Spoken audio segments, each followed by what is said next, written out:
नमस्कार दोस्तों, स्वागत है आपका अपना ही यूट्यूब चैनल टुडे एग्जाम पर। दोस्तों, आगामी सभी एग्जाम जैसे एसएससी, एमटीएस, सीजीएल इत्यादि को ध्यान में रखते हुए जो 57 वीडियो वाली सीरीज चल रही है, इसके तहत ये अगली वीडियो आप लोगों के लिए। आज ये हमारा 43वां वीडियो है। इससे पहले हमने आपको 42 वीडियो प्रोवाइड करा दिया है। पूरे प्लेलिस्ट का लिंक भी आपको डिस्क्रिप्शन में मिल जाएगी। बात करें दोस्तों इस वीडियो की पीडीएफ कहाँ पे दिया जाता है, तो नीचे डिस्क्रिप्शन में लिंक दिया गया होगा फॉर पीडीएफ, तो आप उस पर क्लिक करेंगे, आपको व्हाट्सएप पे रीडायरेक्ट करेगा। आपको व्हाट्सएप पे पीडीएफ के रिगार्ड मैसेज करना है, आपको जानकारी दे दी जाएगी। दोस्तों, जिनको भी एसएससी, सीजीएल, एमटीएस एग्जाम देना है, बेझिझक इस सीरीज को फॉलो कीजिए और एग्जाम देने के बाद मुझे इसकी फ़ायदा आप लोग शेयर कीजिएगा, जैसे कि आज तक करते आए हैं। मैंने पास्ट में आपको जीडी, एमटीएस, सीएचएसएल, सीजीएल और बहुत सारे एग्जाम्स के लिए प्रैक्टिस सेट चलाया, जिसका फ़ायदा आप लोगों ने देखा ही। और मैं यूं कहूं कि अगर आपने प्रैक्टिस सेट नहीं भी देखा, खाली एनालिसिस फॉलो किए, उसका भी फ़ायदा आपने समझ ही लिया होगा। तो चलिए दोस्तों, शुरू करते हैं आज का ये वीडियो सभी जहरीली फैक्ट के साथ, जो आपके कंप्यूटर स्क्रीन पे हूबहू दिखेगा, क्योंकि ये फैक्ट जो है पॉइंट टू पॉइंट होती है ना। कोई भी पेपर कटिंग वगैरह नहीं होती है, ये पॉइंट टू पॉइंट है, जो आपको हूबहू क्वेश्चन देखने को मिल जाती है। चलिए शुरू करते हैं। पहला जो हमारा प्रश्न है, Indian council of historical research Bharat सरकार के किस मंत्रालय के अधीन जुड़ी हुई संस्था है? Indian council of historical research is an organisation attached under which ministry of the government of India? तो भाई ये जो आपका Indian council of historical research है, ये शिक्षा मंत्रालय के अधीन रह के कार्य करने वाली संस्था है। ठीक है, अब बात आती है Indian council of historical research की स्थापना कब हुई? तो ये 1972 में हुई थी। देखिए, इसी प्रकार का एक संस्था आपका साई है ना, Sai sport authority of India, इसका जो है आपसे फुल फॉर्म ही पूछता है, तो ये ध्यान रखेंगे, है ना, भारतीय खेल प्राधिकरण, है ना। इसके अलावा पुरानी शिक्षा नीति कब आई थी? अब शिक्षा मंत्रालय की बात हो रही है तो इसके बारे में जानेंगे। पुरानी शिक्षा नीति 1986 में आई थी। इसे रिप्लेस किया गया 2020 में नेप के द्वारा, न्यू एजुकेशन पॉलिसी, नई शिक्षा नीति। अब नई शिक्षा नीति से आपको क्वेश्चन आता है कि जैसे पहले आप 10+2+3 की शेड्यूल देखते थे, अब क्या देखेंगे? तो अब देखेंगे 5+3+3+4 के क्रम में आपका जो इस शिक्षा का जो है ढांचा है। ठीक है, इनके अलावा नीट 30,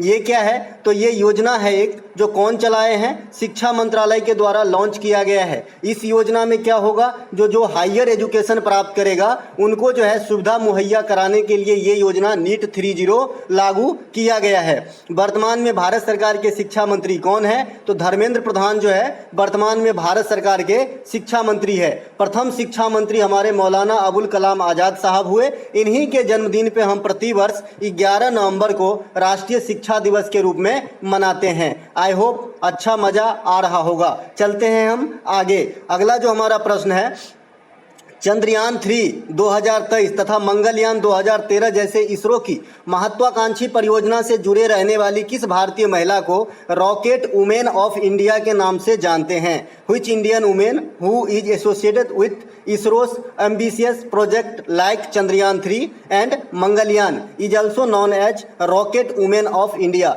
तो सीधे सीधे यहाँ पे रॉकेट वुमेन किसे कहते हैं? भारतीय स्तर पे जिन्होंने मंगलयान और चंद्रयान 3 जैसे अहम भूमिका वाले जो आपका प्रोजेक्ट था उनमें योगदान दिए। तो ये है आपका रितु करिधाल। कौन है? रितु करिधाल। ये कहाँ के रहने वाली हैं? उत्तर प्रदेश के रहने वाली हैं। ये भारतीय महिला वैज्ञानिक है रितु करिधाल। इसे, है ना, भारत की रॉकेट वुमेन ऑफ इंडिया कहा जाता है। ठीक है, चंद्रयान फर्स्ट कब लॉन्च हुआ? 2008 में। चंद्रयान 2 2019 में, लेकिन ये पूर्णतः सफल नहीं हुआ था। चंद्रयान 3 2023 में। अभी इसके डाटा पूर्ण रूप से आना बाकी है, अभी तो जो है चल ही रहा है इसके ऊपर, हालांकि लॉन्च हमने करवा लिया है ना। ये तीनों ही परियोजना जो है चंद्रयान फर्स्ट, सेकेंड और थर्ड, ये कहाँ से लॉन्च किया गया था? दिस इज VVI पॉइंट, है ना। तो ये आपका, है ना, सतीश धवन अंतरिक्ष केंद्र श्री हरिकोटा से लॉन्च किया गया था। भारत का रॉकेट वुमेन आपने देखा, तो रॉकेट मैन भी है इंडिया के अंदर।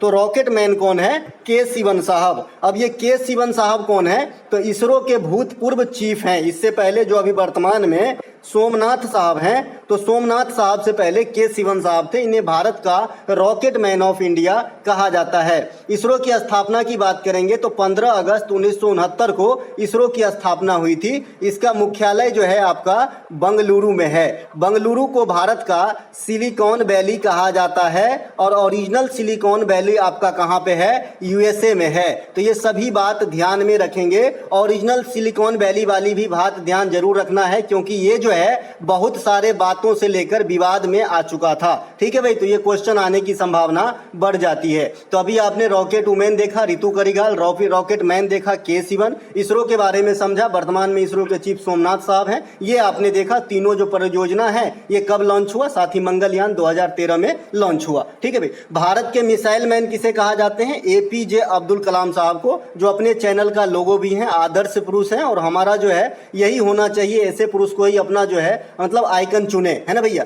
इसके अलावा भारत में लौह पुरुष कौन है? सरदार वल्लभ भाई पटेल साहब। और लौह महिला कौन है? तो इंदिरा गांधी जी। तो ये लौह पुरुष आयरन मैन और आयरन वुमेन को भी ध्यान रखेंगे। बात आती है कि भाई भारत में जल मैन किसे कहा जाता है? वाटर मैन तो राजेंद्र को कहा जाता है। भारत में बाघ मैन किसे कहा जाता है? तो कैलाश सांखला को भारत का टाइगर पुरुष कहा जाता है। भारत में पक्षी मैन किसे कहा जाता है? तो सलीम अली को पक्षी मैन कहा जाता है। Bird man of India Salim Ali को कहा जाता है। भारत का तोता किसे कहा जाता है? तो अमीर खुसरो को भारत का तोता कहा जाता है। तो ये सभी बात ध्यान रखेंगे। इसके अलावा अगला प्रश्न है हमारा, तृतीय एंग्लो मैसूर युद्ध किस संधि के तहत समाप्त हुआ था? Under which treaty did the third Anglo Mysore war and? तो जो थर्ड एंग्लो मैसूर वार था ये किस संधि के तहत, किस ट्रीटी के तहत जो है समाप्त हुआ या रुका? तो भैया ये है श्रीरंगपट्टनम की संधि। ये कब होती है? 1792 में।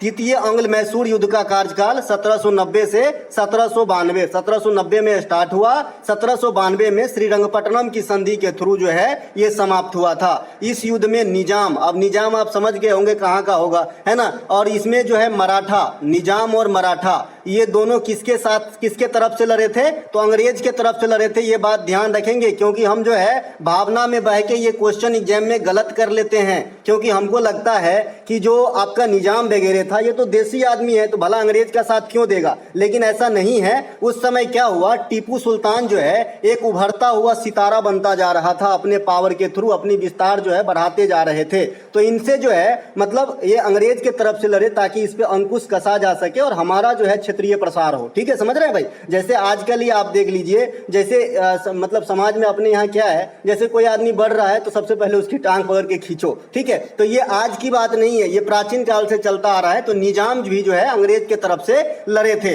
इसके अलावा चतुर्थ आंग्ल मराठा युद्ध, इसी युद्ध में जो है 1799 में टीपू सुल्तान की मृत्यु होती है। आपसे क्वेश्चन पूछा जाता है कि टीपू सुल्तान की मृत्यु कब हुई थी? तो आप कहोगे जी 1799 ईस्वी में ये चतुर्थ आंग्ल मराठा युद्ध था। ठीक है, ध्यान रखेंगे। इनके अलावा हैदर अली की मृत्यु कब होती है? हैदर अली टीपू सुल्तान के पापा जी थे। ये 1782 में इनकी मृत्यु हो जाती है द्वितीय आंग्ल मैसूर युद्ध के साथ। यहां से क्या क्या निष्कर्ष निकला कि श्रीरंगपट्टनम की संधि कब होती है? 1792। ये किस आंग्ल मैसूर युद्ध का पार्ट है? तो थर्ड वाला, इसी के तहत समाप्त हुआ था।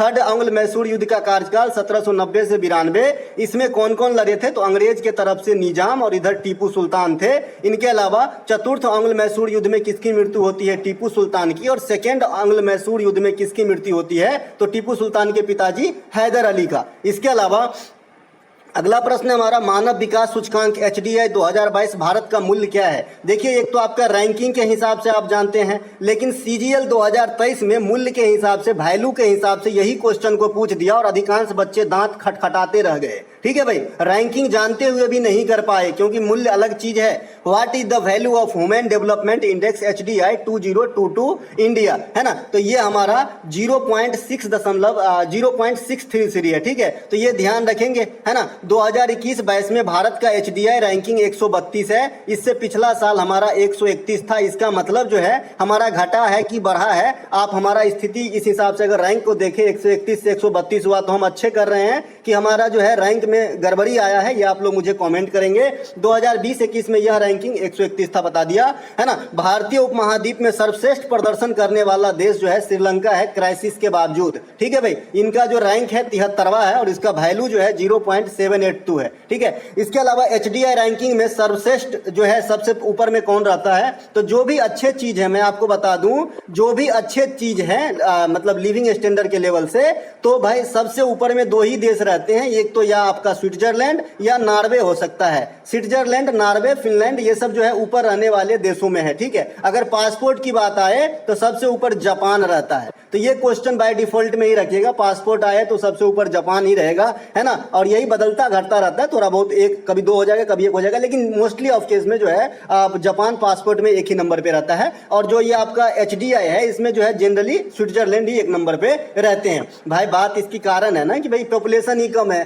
तो जो चाहो जैसा चाहो जियो भाई। हमारे यहाँ तो इतनी पॉपुलेशन है कि कोई योजना आता है, पहुंचते पहुंचते योजना की अवधि खत्म होने लगती है। आप समझ रहे हैं ना, इसी प्रकार से भाई, है ना। अब आप कहोगे कि HDI कौन जारी करता है? तो HDI जारी करता है भाई UNDP। अब ये UNDP कौन है भाई? तो ये UNO का एक अंग है। अब ये UNO कौन है? तो ये संयुक्त राष्ट्र संघ है, जो सेकेंड आपका वर्ल्ड वार हुआ था 1945 में, समाप्ति हुई थी 39 में स्टार्ट हो गए, है ना। तो इसी वर्ल्ड वार का ये गिफ्ट माना जाता है UNO, संयुक्त राष्ट्र संघ। इसके मुख्यालय कहाँ पे है? तो न्यूयॉर्क में। ठीक है, और ये UNDP का मुख्यालय कहाँ पे है? ये भी न्यूयॉर्क में है। ठीक है, तो ध्यान रखेंगे संयुक्त राष्ट्र संघ के सभी अंग का मुख्यालय न्यूयॉर्क में ही है, लेकिन एक आपका इंटरनेशनल जो कोर्ट है इसका मुख्यालय द हेग नीदरलैंड में है। ठीक है, अंतर्राष्ट्रीय न्यायालय का। तो इतना बात जरूर ध्यान रखें। इनके अलावा अगला जो हमारा प्रश्न है, मैच करना है। वेल मैच पहले से ही है, क्योंकि आप जानते हैं मैं सब्जेक्टिव टाइप पढ़ाता हूं, तो वेल मैच्ड है। आपको झारखंड के साथ मुंडोरी उत्सव को मिलाया गया है, बहुत अच्छी बात है। झारखंड में आप और भी देखेंगे जो मैं नीचे लिख लिया हूं, जैसे सरहुल होगा,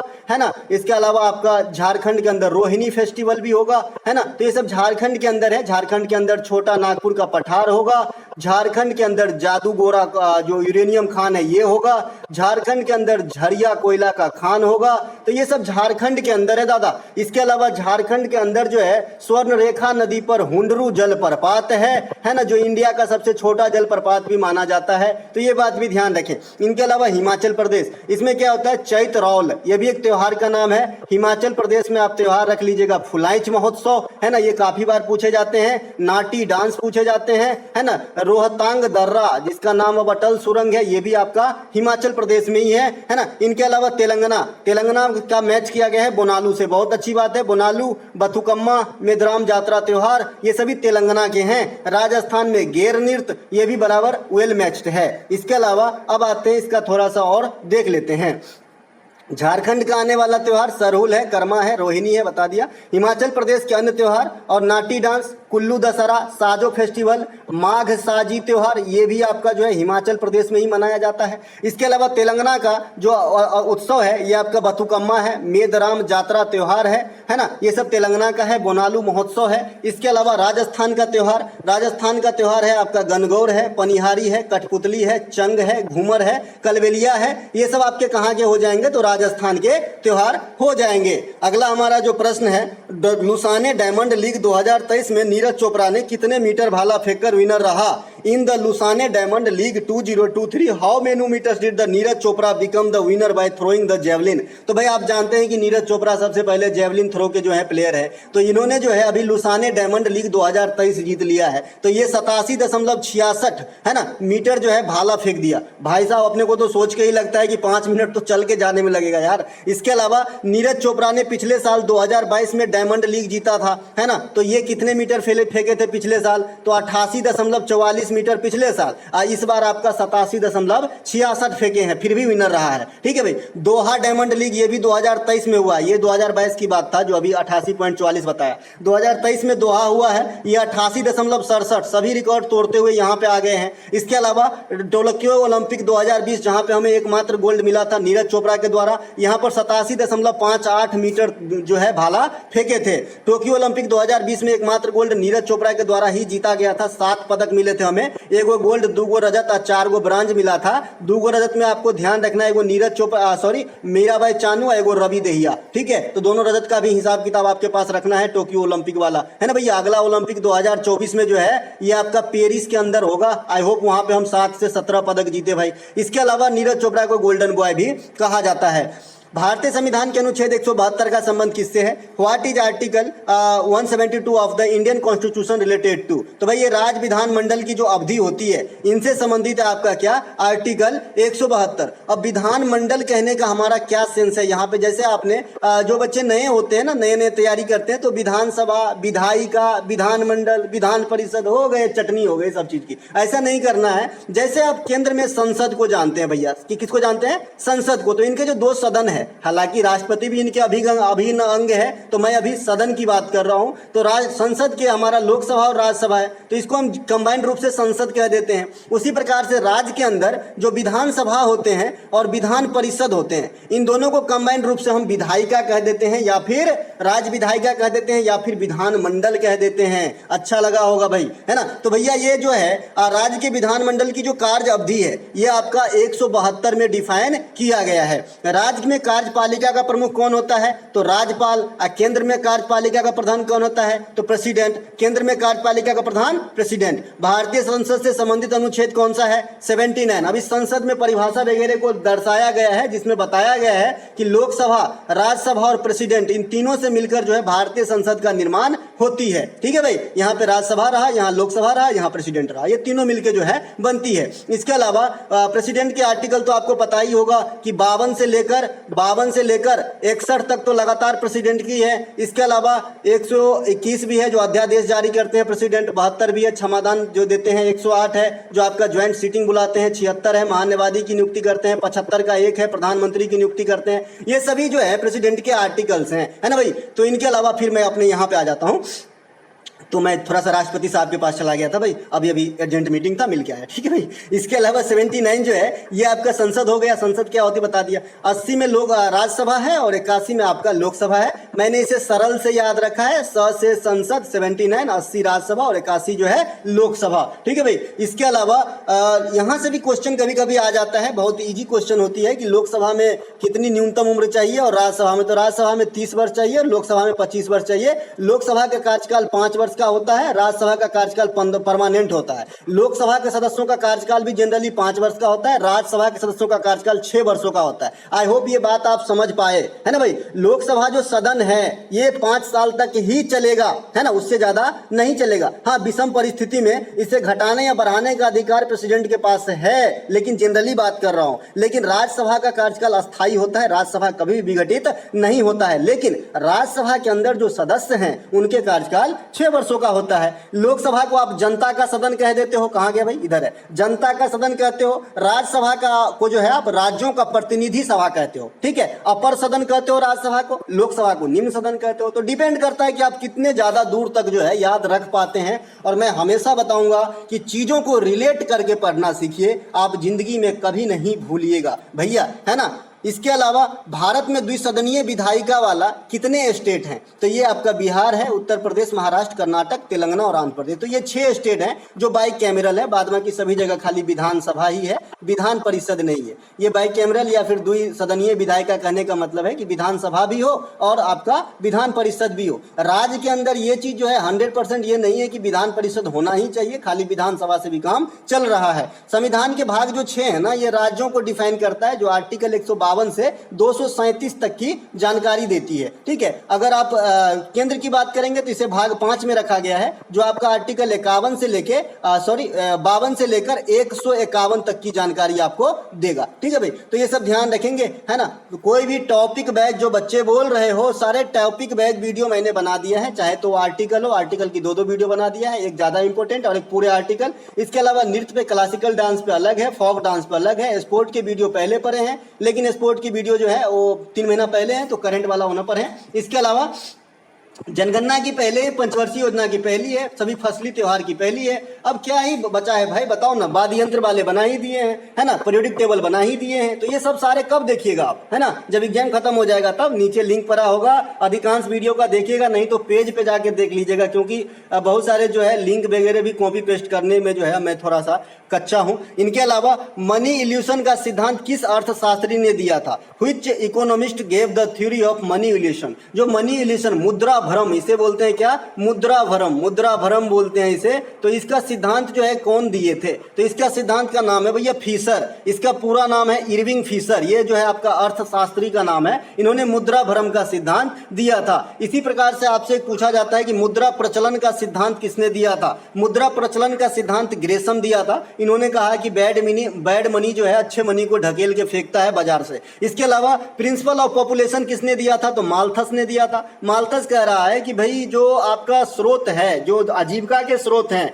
वो तो साधारण अनुपात में बढ़ रहे हैं कि इस साल 10 है तो अगले साल 12 हो जाएंगे, लेकिन जो जनसंख्या है इस साल 10 है तो अगले साल जो है 15 हो जाएंगे, गुणित अनुपात में बढ़ रहे हैं। तो ये समझ लीजिए माल्थस ने जनसंख्या को रिलेट करके अर्थशास्त्र के बारे में एक थ्योरी दिया। और अर्थशास्त्र का पिता किसे कहा जाता है? एडम स्मिथ को कहा जाता है। इन्होंने एक पुस्तक लिखा, पुस्तक तो कई सारे लिखे, लेकिन जो पूछे जाते हैं आपके एग्जाम में, द वेल्थ ऑफ नेशन के लेखक कौन है? तो आपको बताना है जी, एडम स्मिथ है। अगला प्रश्न, निम्नलिखित में से कौन से हिंदुस्तानी शास्त्रीय संगीत से जुड़े हुए प्रमुख कलाकार हैं? Who among the following is a prominent artist associated with Hindustani classical music? तो ये है पंडित एम वेंकटेश कुमार। ये हिंदुस्तानी शास्त्रीय संगीत से जुड़े हुए कैरेक्टर हैं। हिंदुस्तानी शास्त्रीय संगीत भारत में कर्नाटक, आंध्र प्रदेश, तमिलनाडु, केरल इत्यादि को छोड़कर अन्य जो सभी स्टेट है वहां पे हम इसे हिंदुस्तानी शास्त्रीय संगीत के नाम से जानते हैं। अब जो ये 4 स्टेट बच गए, कर्नाटक, आंध्र प्रदेश, तमिलनाडु, केरला, है ना, या फिर ये साउथ के जो भी पार्ट हैं, इसमें हम इसे कर्नाटक संगीत के नाम से जानते हैं। कर्नाटक संगीत की रानी किसे कहा जाता है भाई? तो एम सुब्बा लक्ष्मी को कर्नाटक संगीत की रानी कहा जाता है। इन्हें ही 1998 में, है ना, प्रथम बार भारत रत्न दिया गया था कि म्यूजिक के क्षेत्र में या फिर संगीत के क्षेत्र में भारत रत्न प्राप्त करने वाली ये प्रथम जो है एम सुब्बा लक्ष्मी ही है। इनके बाद रविशंकर साहब को दिया गया, फिर बिस्मिल्लाह खां, लता मंगेशकर को दिया गया, भीमसेन जोशी और भूपेन हजारिका को दिया गया। इसके अलावा ठुमरी की रानी किसे कहा जाता है? तो गिरिजा देवी को ठुमरी की रानी कहा जाता है। अच्छा, ये ठुमरी क्या है, ये ख्याल क्या है, ये ध्रुपद क्या है? कभी इसके बारे में सोचे आप? ये ध्रुपद क्या है, ये ख्याल क्या है, ये ठुमरी क्या है? तो भाई ये जो है एक प्रकार का स्टाइल है, लेकिन ये सबके पिता कौन हो गए? हिंदुस्तानी शास्त्रीय संगीत के बच्चे हैं ये सब, ठीक है भाई। इसके अलावा रानी बेगम अख्तर को क्या कहा जाता है? गजलों की रानी। तो इसे भी ध्यान रखेंगे। हिंदुस्तानी शास्त्रीय संगीत तथा कर्नाटक संगीत में कितने प्रकार के स्वर इस्तेमाल होती हैं? तो 12 प्रकार की। हिंदुस्तानी शास्त्रीय संगीत के गायन के लिए प्रसिद्ध घरानों में कौन कौन से घराने शामिल होते हैं? तो आगरा घराना, ग्वालियर घराना, इंदौर घराना, जयपुर घराना और किराना घराना, पटियाला घराना। इसमें सबसे फेमस किराना घराना से आपसे क्या पूछते हैं? पंडित भीमसेन जोशी को। लेकिन गड़बड़ा नहीं जाना है, देखिए किराना घराना जो है उत्तर प्रदेश के नाम पे रखा गया है नाम, लेकिन पंडित भीमसेन जोशी का जो नेटिव है ये कर्नाटक है। तो दोनों बात जरूर ध्यान रखें भाई, है ना भाई, नहीं तो गलती हो जाएगी। इसके अलावा हुमायूं ने किस नगर की स्थापना की थी? भैया which city was founded by Humayun? तो ये दीन पनाह नगर की स्थापना की थी हुमायूं ने। हुमायूं जो है मुगल वंश की दूसरा शासक था। तो ये बात भी आपको ध्यान रखना है। जो बाबर के बाद गद्दी पे बैठा था, बाबर 1530 में जो है स्वर्ग सिधार हो गए, उसके बाद हुमायूं गद्दी पे बैठे। हुमायूं को चौसा की लड़ाई 1539 में हुआ था। किसके द्वारा हार मिली थी? तो शेरशाह सूरी के द्वारा। 1540 में पुनः हार हुआ, अभी तक मामला ठंडा भी नहीं हुआ था कि फिर से अटैक कर दिए, है ना। इसे कहते हैं कन्नौज या बिलग्राम का युद्ध। ये कैरेक्टर कौन थे? सेम थे, हुमायूं और शेरशाह सूरी। शेरशाह सूरी इस बार पूरी तरीके से पछाड़ दिया और सूर वंश की स्थापना कर लिए। तो मुगल वंश आप देखोगे कि जो चेन है ना 1526 से 1857 तक, उसमें थोड़ा सा गैप आ जाता है बीच में हुमायूं के शासनकाल में, क्योंकि हुमायूं को निर्वासित होना पड़ा था। ठीक है भाई। हुमायूं के लेखक, हुमायूं नामा के लेखक कौन है? तो गुलवदन बेगम जो है ये हुमायूं नामा के लेखक है आफ्टर डेथ, है ना। उसके अलावा शेरशाह सूरी का मकबरा कहाँ पे है? तो बिहार में है, सासाराम में, है ना। और शेरशाह सूरी का ओरिजिनल नाम भी मैंने बिहार पुलिस वगैरह में पूछते देखा है। तो फरीद खान बताइएगा। हुमायूं का मकबरा दिल्ली में स्थित है, जो गार्डन प्रकार के प्रथम मकबरा था, मतलब मकबरा के अंदर गार्डन। इसके अलावा इसे बेगा बेगम ने बनवाया है, ये तो आप भी जानते हैं। इनके अलावा कॉमनवेल्थ गेम 2022 में किस बैडमिंटन खिलाड़ी के भारतीय जोड़ी ने गोल्ड अपने नाम किया था? Which badminton players Indian pair own gold in Commonwealth AIIMS 2022। तो भाई सात्विक साईराज और चिराग शेट्टी ये कंबाइंड रूप से जो है आपका गोल्ड प्राप्त किया था 2022 के कॉमनवेल्थ गेम, जो कहां पे हुआ था, बर्मिंघम इंग्लैंड के अंदर हुआ था। और ये 22वें नंबर के कॉमनवेल्थ गेम था। कल मैंने जो है कमेंट के माध्यम से पूछा था और इनका नाम मुझे अभी याद नहीं आ रहा, रवि नाम है, रवि नाम का कोई बच्चा है, इन्होंने जो है जवाब दिया है और ये एक भी दिन बिना जवाब दिए नहीं चुकता है। बहुत बहुत धन्यवाद भाई, ऐसे ही बढ़ते रहिए आप, है ना, कामना है ना। ये भाई इंग्लैंड में हुआ था और 61 पदक प्राप्त किए थे भारतीयों ने, है ना। कुल मिला के 22 आपका गोल्ड था, 16 रजत था और 63 जो है 23 जो है आपका ब्रॉन्ज हमने यहाँ पे जीते और 4th पोजीशन हमने यहाँ पे लाया था। पहला पोजीशन पे कौन थे भाई, तो पहला पोजीशन पे कॉमनवेल्थ गेम 2022 के अंदर ऑस्ट्रेलिया था, ठीक है। वेट लिफ्टिंग में मीराबाई चानू ने कौन सा पदक जीता, स्वर्ण पदक, क्योंकि मीराबाई चानू जो है गेम में काफी आती है, मणिपुर के रहने वाली है, वेट लिफ्टिंग से जुड़ी हुई है महिला, है ना। तो इन्होंने जो है कॉमनवेल्थ गेम में गोल्ड जीती और टोक्यो ओलंपिक में रजत जीती थी। कॉमनवेल्थ गेम में भारत के लिए व्यक्तिगत रूप से सबसे अधिक पदक किसने जीता है, तो जसपाल राणा का नाम बताइएगा। क्या खेलते हैं जसपाल राणा साहब, तो बताइएगा भैया शूटिंग खेलते हैं, शूटिंग, है ना, शूटिंग। इसके अलावा कॉमनवेल्थ गेम की शुरुआत कब होती है, 1930, कहां से, हैमिल्टन कनाडा से। भारत कब भाग लेते हैं, 1934। ये कॉमनवेल्थ गेम आपका लंदन में हुआ था, इंग्लैंड के अंदर, 1934 में सेकेंड कॉमनवेल्थ गेम, इसी में भारत भाग लेना स्टार्ट किया था। और 2022 का कॉमनवेल्थ गेम जो है आपका, अच्छा 2022 के कॉमनवेल्थ गेम बर्मिंघम इंग्लैंड में हुआ, ये तो भी बता दिए। लेकिन इस 2022 वाले कॉमनवेल्थ गेम में भारत के लिए व्यक्तिगत रूप से सबसे अधिक पदक कौन जीता, तो आप कहेंगे जी शरद कमल, इन्होंने 4 पदक जीता और इसीलिए शरद कमल को 2022 वाला मेजर ध्यानचंद पुरस्कार भी दिया गया है, जो इस बार का इकलौता विजेता है, ठीक है भाई। इनके अलावा आगामी कॉमनवेल्थ गेम कहां पे होगी, तो 2026 में ऑस्ट्रेलिया के अंदर कराई जाएगी। अगला प्रश्न, राजा राम मोहन राय ने के द्वारा आत्मीय सभा का गठन कहां किया गया था, तो राजा राम मोहन राय के द्वारा वेयर वाज द आत्मीय सभा फॉर्म्ड बाय राजा राम मोहन राय, तो 1814-15 में कोलकाता के अंदर आत्मीय सभा को राजा राम मोहन राय के द्वारा बसाया गया था। यही आत्मीय सभा बाद में जाके ब्रह्म समाज का रूप लिया 1828 में। तो अगर आपसे पूछे कि ब्रह्म समाज की स्थापना कब हुई, तो 1828 में। और कहां पे हुई, तो कोलकाता में। कौन किए, राजा राम मोहन राय। आर्य समाज की स्थापना 1875 में, कहां पर, बंबई के अंदर। कौन किए, दयानंद सरस्वती साहब। दयानंद सरस्वती का ओरिजिनल नाम क्या था, मूल शंकर था। इन्होंने कौन सा किताब लिखा, सत्यार्थ प्रकाश। कौन सा लिखा, सत्यार्थ प्रकाश, है ना। इसके अलावा इन्होंने कौन सा नारा दिया, गो बैक टू वेदास, यानी वेदों की ओर लौटो। तो ये बात भी ध्यान रखना है। इसके अलावा प्रार्थना समाज की स्थापना आत्माराम पांडुरंग और महादेव गोविंद रानाडे कब, 1867 में। कहां पे, महाराष्ट्र में। इसके अलावा सत्यशोधक समाज की स्थापना 1873 में। कौन, ज्योतिबा फूले। कहां पर, महाराष्ट्र में। और रामकृष्ण मिशन की स्थापना 1897 में। कौन, विवेकानंद साहब। कहां पे, कोलकाता में। तो ये सब बात जो है आपको ध्यान रखना है भाई, समाज से भी क्वेश्चन आती है। इसके अलावा अगला प्रश्न हमारा, के का इलेक्ट्रॉनिक विन्यास क्या होगा।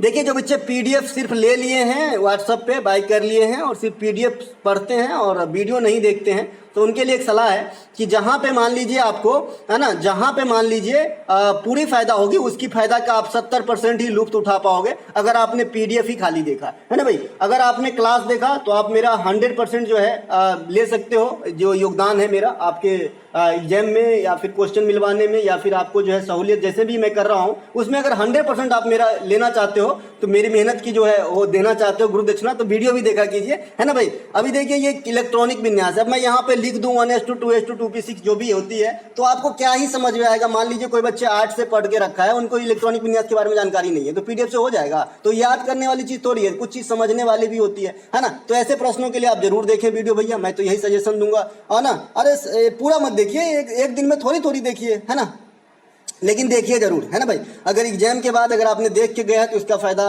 कंप्यूटर स्क्रीन पे मिलेगा भाई, जहां पे 3 मिनट में जीके को निपटाओगे भाई, है ना भैया। तो के का कितना परमाणु क्रमांक होता है, सबसे पहले के को क्या कहते हैं, तो ये आपका जी पोटेशियम, क्या है भाई, पोटेशियम है के, है ना। इसका परमाणु क्रमांक, तो परमाणु क्रमांक कहोगे जी सर आपका 19 होता है। 19 होता है तो हम 19 को कैसे इलेक्ट्रॉनिक विन्यास में लिखते हैं, मैंने आपको बताया था कि हमारे पास कक्षा का नाम है KLMN, है ना भाई। और हमारे पास जो छोटका वाला है, जो घर हम बना के बताए थे, SPDF है ना। तो सबसे पहले S में भरता है, फिर B में, फिर D में, फिर F में, इस प्रकार से भरता है। लेकिन मैंने एक चीज बताया था, L+N का कॉन्सेप्ट, है ना। ये मैं बताया था कि जिसका वेटेज कम रहेगा वो पहले आएगा, जिसका मान ज्यादा आ जाएगा वो बाद में आएगा। चलिए फिर से समझा देता हूँ। L क्या होता है, SPDF होता है। एस का वैल्यू 0, पी का वैल्यू 1, डी का 2 और एफ का हम रखेंगे 3। और जो कक्षा है KLMN है ना, इसका 1 2 3 4 चलता है। ठीक है, तो मैंने अभी पहले इसको लिख लेना है, फिर हमको आपको बताना है। पहले इतना बात ध्यान में जरूर रख लेना है ना कि SPDF 0 1 2 3, KLMN 1 2 3 4। ठीक है, अब आइए इसको लिखते हैं, 19 को लिखते हैं। तो 1s2 2s2 2p6 3s2 3p6। अब कहाँ तक हो गया भाई? 2 2 4 6 10 2 12 6 18। अब एक बचा है। अब मैं यहाँ पे 3d1 लिखूं कि 4s1 लिखूं? कोई बताएगा? तो मैं कहूँगा सर 4s1 लिखो, 3d1 मत लिखो। है क्यों?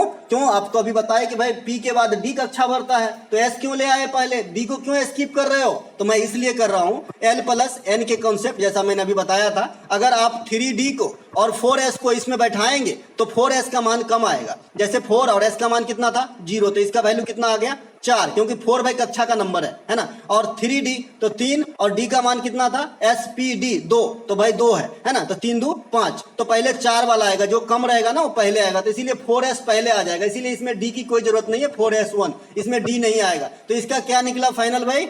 1s2 2s2 2p6 3s2 है ना 3p6 और 4s1। ये है हमारा पोटासियम यानी K का इलेक्ट्रॉनिक विन्यास। ठीक है भाई, इलेक्ट्रॉनिक कॉन्फ़िगरेशन। तो समझ रहे हैं भाई। इसके अलावा अगर इससे भी ज़्यादा डिटेल में देखना है तो मैंने पीरियोडिक टेबल पे वीडियो बना दिया है, आप देख लीजिएगा। इनके अलावा चली, झुमरा और नाडू भांगी किस शास्त्रीय नृत्य से जुड़ा हुआ टर्म है? चली, Jhumra and Nadu Bhangi are the terms associated with which classical dance. तो सतरिया नृत्य जो है, इनसे जुड़े हुए ये नृत्य के प्रकार हैं भाई, नृत्य के पार्ट हैं चली, झुमरा और नाडू भांगू। ऐसा लग रहा है कि ये साउथ के होंगे, लेकिन ऐसा नहीं है, ये सतरिया से जुड़े हुए हैं। और भी कुछ नृत्य के मतलब जो क्रम होते हैं करने के, ये बता दूं तो अलीरप्पू, जाति स्वरम, शब्दम, तिल्लाना, अभंग, भगंग, सभंग, त्रिभंग, ये सभी के सभी भरतनाट्यम से जुड़े हुए कैरेक्टर है। मतलब कैरेक्टर नहीं कह सकते, भाग कह सकते हैं, नृत्यों का एक पार्ट कह सकते हैं। इनके अलावा कथकली नृत्य के दौरान जो गीत गाए जाते हैं, जो गाना गाए जाते हैं, उसको क्या कहते हैं? अट्टा कत्था कहते हैं, अट्टा कत्था। ठीक है भाई, तो ये सब ध्यान रखेंगे, ये गुड नॉलेज है जो आपके CGL लेवल तक के भाई। इसके अलावा कथकली नृत्य में रमाट्टम और कृष्णट्टम की प्रस्तुति दी जाती है। रमाट्टम में भगवान राम वाला और कृष्णट्टम में भगवान कृष्ण वाला है ना की जो है प्रस्तुति दी जाती है। किसमें? कथकली में। मोहिनीअट्टम नृत्य में सिर्फ महिलाएं ही भाग लेती है। ये सब आपको ध्यान रखना है। जो आपका देवदासियों के द्वारा जगन्नाथ मंदिर में शुरू किया गया ये ओडिसी नृत्य है। तो ये सब कुछ बात आपको ध्यान रखना है। कथक नृत्य में मैंने आज ही एनालिसिस में बताया था कि हिंदू धर्म के साथ साथ इस्लाम धर्म के भी जो कुछ कल्चर अपनाए गए हैं, अडॉप्ट किए गए हैं, ये हमारा शास्त्रीय नृत्य में कथक नृत्य है। क्योंकि उसको जो है बाजिद अली शाह जो इस्लाम शासक थे, उनकी संरक्षण प्राप्त था। बेसिकली उत्तर भारत का है, इसलिए उत्तर प्रदेश भी कहीं कहीं आप कथक में लिखे हुए देखे होंगे, है ना, क्योंकि अवध के शासक का उनको संरक्षण प्राप्त था भाई। तो ना, तो ये सब जो नॉलेज है जरूर ध्यान रखें। कोशिका का कौन सा भाग पोषक तत्वों को ऊर्जा में कन्वर्ट कर देता है? Which part of the cell convert nutrients into energy? तो ये है भाई माइटोकॉन्ड्रिया ही जो है, इसीलिए इसे कोशिका का पावर हाउस कहा जाता है,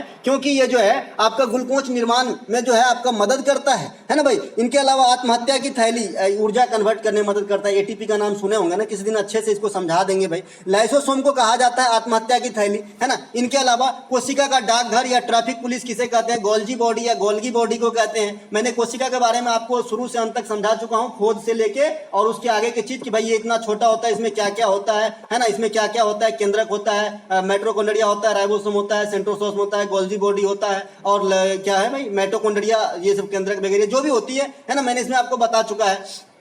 इसके अलावा इसकी खोज 1665 में हुई थी, फिर 1674 में लाइव वाली हुई। फिर कोशिका के दो पार्ट हैं, एक तो आपका एनिमल कोशिका, एक प्लांट कोशिका है। फिर प्लांट कोशिका के अंदर भी दो भाग हैं, यूकेरियोटिक है, प्रोकैरियोटिक है। ये सभी बात मैंने आपको बता चुका है भाई, है ना। इनके अलावा जो आप ही लोगों के कहने पे ना मैं रिपीट नहीं करता हूँ एक्स्ट्रा फैक्टर। मुझे भी लगता है कि जो चीज बता दिया, एक बार लिख के दे दिया तो शायद दोबारा नहीं देना चाहिए। हालांकि मैं मौखिक रूप से दोहरा देता हूँ, जिससे आपको याद हो जाती है, और याद होनी चाहिए भाई। अगर आप अटेंड कर रहे हैं, अपना टाइम खर्च कर रहे हैं, तो इससे आउटपुट लेने का हमेशा सोचिए, है ना भाई। इनके अलावा राइबोसोम को प्रोटीन की फैक्ट्री कहा जाता है। कोशिका भित्ति और पिगमेंट किस प्रकार की कोशिका में होगा? तो जंती कोशिका में होगा। ये पिगमेंट क्या है भाई? जो क्लोरोफिल वगैरह होते हैं ना, उसे पिगमेंट कह देते हैं, हरित लवक को। इसके अलावा पंचपत्तमाली कोरापुट किस खनिज के लिए प्रसिद्ध है? देखिए कोरापुट एक फेमस जगह है जहां पे इस फैक्ट्री का नाम है पंचपत्तमाली, खान कहिए, है ना। तो Panchpatmali Koraput is famous for which minerals? तो ये बॉक्साइट के लिए प्रसिद्ध है। बॉक्साइट किसके अयस्क हैं अगर आप लोग बता पाए तो एल्युमिनियम का है भाई।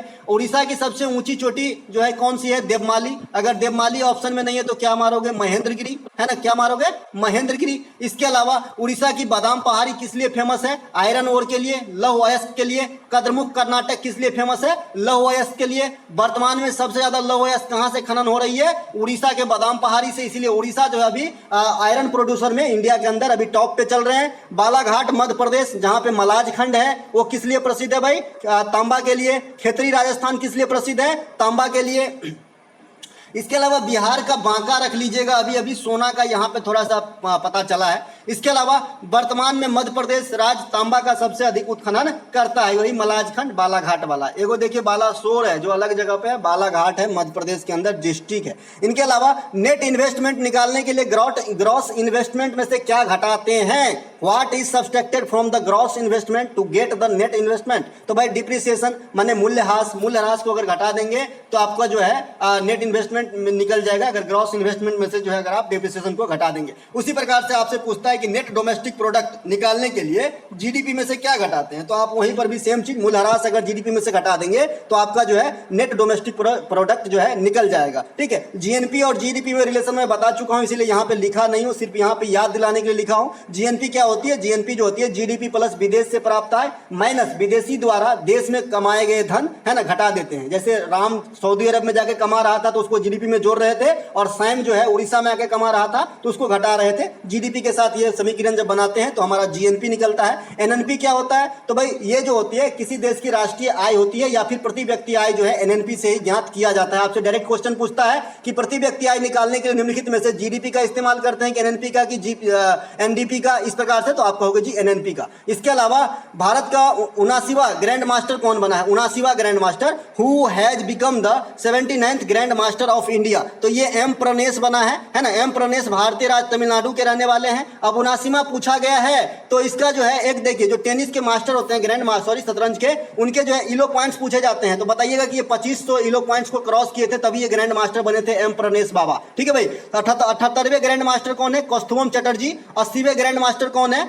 विघ्नेश आर। 81वें सायंतन दास। 82वें परिणीत, और 83वें अब बन चुके हैं आदित्य सामंत, है ना। तो ये जो है क्रम से ध्यान रखेंगे। अभी जो सीएचएसएल का एग्जाम हुआ उसमें 77वां और 78वां पूछा गया था, तो आगे का जो है ये आपके लिए रखा है रेस्ट में, है ना। इसके अलावा भारत का पहला ग्रैंड मास्टर 1987 में विश्वनाथ आनंद साहब। दूसरा ग्रैंड मास्टर जो है बरुआ, है ना, दिव्येंदु बरुआ नाम है इसका। ठीक है भाई। एक आपका दिव्येंदु शर्मा भी है जो एक्टर है, जानते होंगे, मुन्ना भैया, उनका नाम दिव्येंदु शर्मा है मेरे ख्याल से। इसके अलावा महिला ग्रैंड मास्टर कौन बने थे?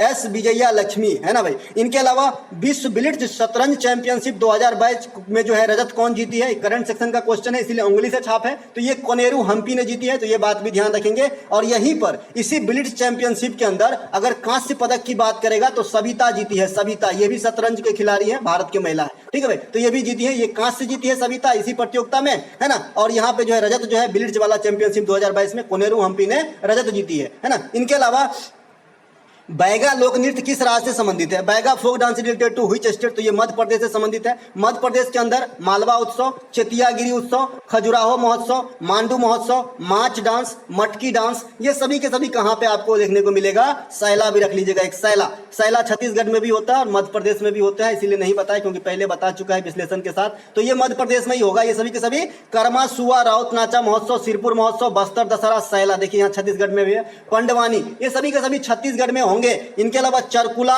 कथक जो शास्त्रीय नृत्य है, शास्त्रीय नृत्य ये तो उत्तर भारत और साथ ही साथ अगर उत्तर भारत ऑप्शन में नहीं है तो उत्तर प्रदेश आप लगा सकते हैं, है ना। रासलीला, कजरी, ये सब कहाँ गए भाई? उत्तर प्रदेश के अंदर। जट जटिन, सामा चकेवा, झिझिया, छठ पर्व, ये कहाँ पे होती है भाई? बिहार के अंदर होती है। ध्यान रखेंगे छठ पर्व में भगवान सूर्य की पूजा होती है, 4 दिन तक होती है। पोंगल में भी सूर्य की पूजा होती है, इंद्र की पूजा होती है, पोंगल भी 4 दिनों तक होती है ना। तो ये सब ध्यान रखेंगे। इनके अलावा किस चोल शासक के शासन अवधि को चोल वंश का स्वर्णकाल कहा जाता है? Which Chola rulers reign was called the golden age of the Chola destiny. तो राजेंद्र प्रथम चोल के जो शासन अवधि था, इनके काल को जो है आपका चोल काल में स्वर्ण काल का दर्जा दिया गया है। मुगल काल में स्वर्ण काल का दर्जा किसे दिया गया है, अकबर, जहांगीर या बाबर? आप लोग मुझे कमेंट करके बताएंगे। इनके अलावा चोल काल की जो अवधि रहा था 848 से 1279 ईस्वी तक जो है राज किया था, लगभग 5 शताब्दी तक भाई, ठीक है। इनके अलावा पर राजेंद्र प्रथम चोल वंश का वह शासक है जो दक्षिण भारत के जो है बाहर प्रथम बार गंगा नदी के तट तक पहुंचा। ये क्वेश्चन पूछा जा चुका है, इसीलिए मैं आपके सामने रखा हूं, ठीक है भाई। आप देखिए ये भारत का नक्शा है, तो चोल वंश के शासक जो है ये वाले पार्ट में थी, ठीक है। तो ये जो है गंगा नदी के तट के जाने के लिए इसको वहां तक जाना पड़ेगा, है ना। तो ये प्रथम बार जाने वाला शासक कौन थे चोल वंश में? राजेंद्र प्रथम। तो ये बात भी ध्यान रखेंगे। चोल वंश के संस्थापक विजयालय हैं। इन्होंने 8वीं सदी में किसे हराकर वंश की स्थापना किए थे? तो पल्लवों को हरा को, ठीक है। इसके अलावा कलिंग पर अधिकार करने वाले चोल कौन है? कुलुतोंग चोल। कलिंग समझ रहे हैं ना, उड़ीसा, है ना। कलिंग युद्ध भी है एक 261 बीसी में हुआ था अशोक के साथ, है ना, मौर्य सम्राट, है ना। और यहाँ पे अगर चोल वंश में अगर आपको बात करें कि कौन से चोल शासक कलिंग पर अधिकार कर लिए थे, तो कुलुतुंग चोंग, है ना। इनके अलावा राजराज प्रथम ने चोल के द्वारा बनाया गया जो बिरदेश्वर मंदिर है, इसे राजराजेश्वर मंदिर भी कहा जाता है, जो आपका द्रविड़ शैली का जीता जागता हुआ नमूना है ना। जो तंजौर आपका कहाँ पे है? तमिलनाडु के अंदर है। तो ये बात भी आपको ध्यान रखेंगे। वंशों का क्रम बात करें तो पहले पल्लव, तब चोल, तब पांड्या। ये सजाना भी आपको आना चाहिए, कभी कभी कथन के रूप में ये भी काम आ जाती है। निम्नलिखित में से भारत के कौन सा एक लैगून झील का उदाहरण नहीं है? Which of the following is not an example of log n lake in India? तो बुलर झील कोई लैगून झील नहीं है भाई। बुलर झील जो है प्लेट टेक्टोनिक से निर्मित झील है, जो इंडिया की सबसे बड़ी ताजे पानी का झील है, जो जम्मू कश्मीर में स्थित है। इनके अलावा भारत के सभी लैगून झील का नाम इस प्रकार है: चिल्का झील जो उड़ीसा में है, पुलिकट झील ये आंध्र प्रदेश और तमिलनाडु में है, कोलेरू झील, इसके अलावा अनायमुदी झील, इसके अलावा और यहाँ उसके अलावा बहुत सारे और झील हैं जो आपके लैगून झील हैं, है ना। लैगून झील आपके मालाबार तट के पास काफी देखने को मिलेगा, जहां पे इसी का नाम हो जाता है कयाल। क्या हो जाता है? कयाल। जो मालाबार तट है ना, जैसे